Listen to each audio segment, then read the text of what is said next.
In the quiet town of Cedar Ridge, there was a man named Ben who owned a small apple orchard.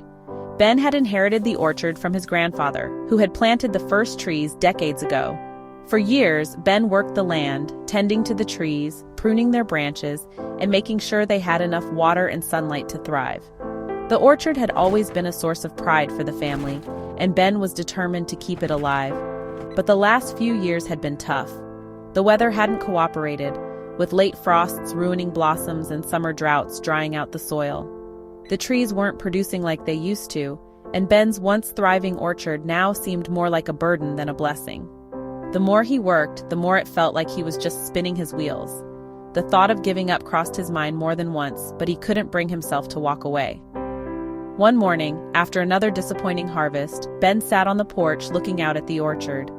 The rows of apple trees, once full of life, now stood quiet, their branches bare. He felt defeated, the weight of failure pressing down on his shoulders. Maybe it was time to call it quits, he thought. Maybe the land had given all it could. Just then, old Mr. Thompson, Ben's neighbor and a longtime farmer, stopped by. He could see the frustration in Ben's eyes as he sat down beside him. "Mr. Thompson, tough year, huh?" "Ben, yeah, I've done everything I can, and still it's not enough. I don't know how much more I've got left in me." Mr. Thompson nodded.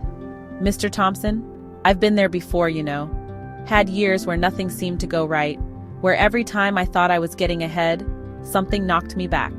But let me tell you something, Ben, don't think for 1 second about giving up. Look at how far you've come." "Ben, it doesn't feel like I've come very far."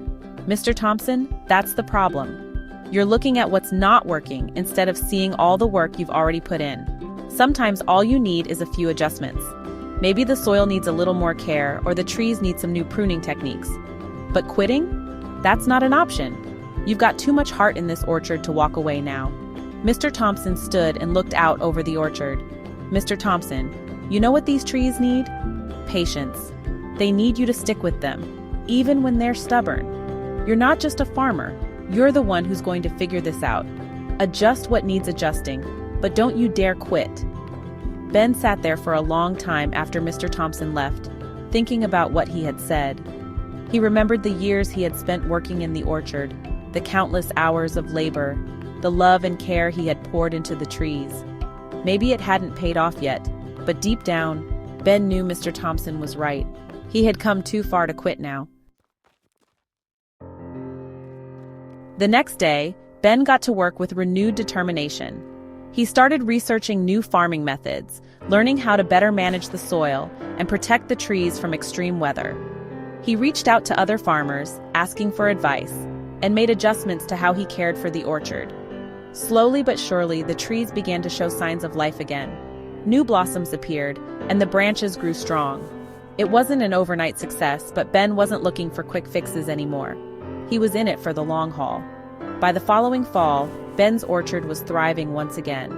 The apples were bigger, juicier, and more plentiful than they had been in years.